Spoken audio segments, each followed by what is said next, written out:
Senhor presidente, nobre deputado Jorge Rato, deputados, deputadas, público aqui presente, alunos, professores, telespectador da TV Assembleia, eu gostaria, senhor presidente, aqui de fazer algumas considerações críticas em relação à situação da saúde, não só no estado de São Paulo, mas em todo o Brasil. Nós tivemos, na semana passada, uma paralisação aqui em São Paulo dos médicos que atendem os convênios médicos. E ontem nós tivemos uma paralisação no Rio de Janeiro, dos médicos que atendem também os convênios médicos. É um movimento que vem se alastrando em todo o território nacional, porque as operadoras, as empresas que prestam esse serviço de saúde no Brasil estão pagando uma consulta, um valor muito baixo para as consultas,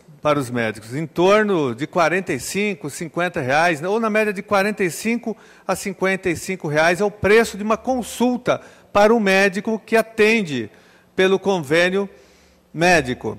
Eu gostaria de destacar, senhor presidente, que entre o ano 2000 e 2011, houve um aumento de aproximadamente 151% desses planos de saúde, das mensalidades para os clientes, para as pessoas que pagam os convênios médicos, 151%. E a inflação nesse período foi de 120%, ou seja, inferior ao valor cobrado pelos convênios médicos, pelas empresas que prestam esse tipo de serviço. E essas empresas repassaram apenas 65% para os médicos, para as consultas. Ou seja, nós temos aí claramente um processo de exploração dessas empresas que exploram tanto os médicos, pagando um valor aviltante para o médico por uma consulta, que é esse valor de R$ 45 a R$ 55, e estão também explorando a população que paga os convênios médicos. Então, a empresa explora os dois lados, os seus clientes, os pacientes e também os médicos. É um verdadeiro absurdo e não tem controle. O governo federal não controla, a Agência Nacional de Saúde não controla. Esses convênios, essas empresas têm uma força imensa, uma força política, uma força econômica que se sobrepõe aos interesses do poder público e da população. E o governo federal é omisso. Então, por isso que nós estamos acompanhando essas paralisações e nós apoiamos esse movimento dos médicos. É um movimento importante que denuncia a falta de investimento em saúde no nosso país. Ao mesmo tempo, os médicos que atendem pelo SUS recebem um valor inferior a esse. Hoje está na faixa de R$ 10, é o valor de uma consulta. R$ 7,00, deputado aqui me corrigiu, deputado Godin, que é médico, R$ 7,00 é o valor de uma consulta, pior então do que nós imaginávamos, deputado Godin. R$ 7,00 é o valor de uma consulta do SUS para o médico. Então, nós não vamos ter saúde pública nem privada funcionando nesse país.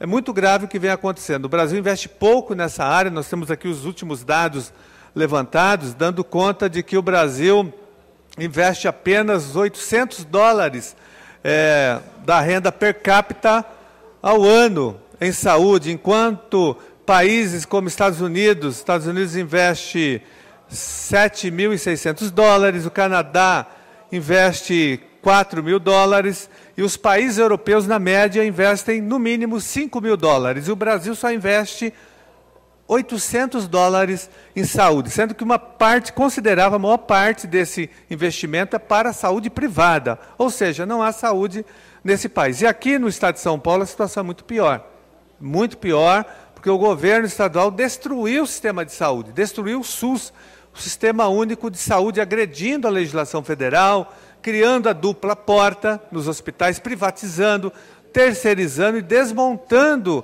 os hospitais públicos que foram construídos com o dinheiro do erário público. Um absurdo que vem acontecendo aqui no estado. Se a situação nacional já é complicada e difícil por conta da falta de investimento, porque o Brasil nunca investiu verdadeiramente em saúde pública. Essa é a grande verdade.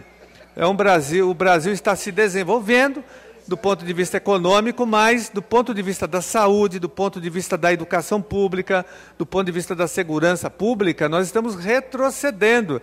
Então, que país é esse? Que desenvolvimento é esse que não é canalizado para as áreas sociais?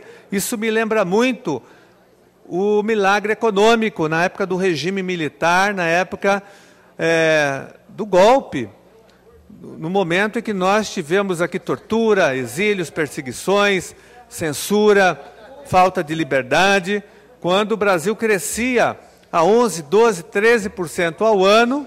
O Brasil tinha, de fato, um desenvolvimento econômico, mas a mortalidade infantil aumentava naquele período, a desigualdade social, a concentração de renda. Então, me parece que nós estamos vivendo um período semelhante. Há um certo desenvolvimento econômico para uma parcela da população, mas ele não é canalizado para a saúde pública, para a educação, para a segurança, para o acesso à cultura, ao lazer. Então, é uma contradição. Nós vivemos um processo aqui esquizofrênico. De um lado, desenvolvimento econômico, e do outro, o abandono das áreas sociais, principalmente na área da educação e da saúde. Então, se a saúde vai mal, o país não está bem. Se a educação vai mal, o Brasil não está bem. Tem esse slogan do governo federal que diz que país rico é um país sem pobreza, sem miséria, mas a educação continua miserável, a saúde continua miserável, a segurança pública também, porque não há investimento nessa área. O Brasil está se desenvolvendo, mas canalizando a sua riqueza para pagar os juros da dívida, para beneficiar os especuladores e os rentistas da dívida pública. É isso que vai acontecendo e beneficiando também, logicamente, os grandes banqueiros nacionais e internacionais. Então, nós vamos continuar aqui defendendo a luta em defesa da saúde, da educação, da segurança pública, e no caso específico da saúde, nós defendemos o SUS, o Sistema Único de Saúde, e somos contra a privatização da saúde que está sendo realizada aqui no governo estadual, inclusive o governo criando a dupla porta, entregando os hospitais públicos para os convênios privados. Para nós, senhor presidente, para concluir, saúde não é mercadoria, a saúde é um direito do cidadão, um dever do Estado, um direito garantido, um direito fundamental garantido pela Constituição Federal. Muito obrigado.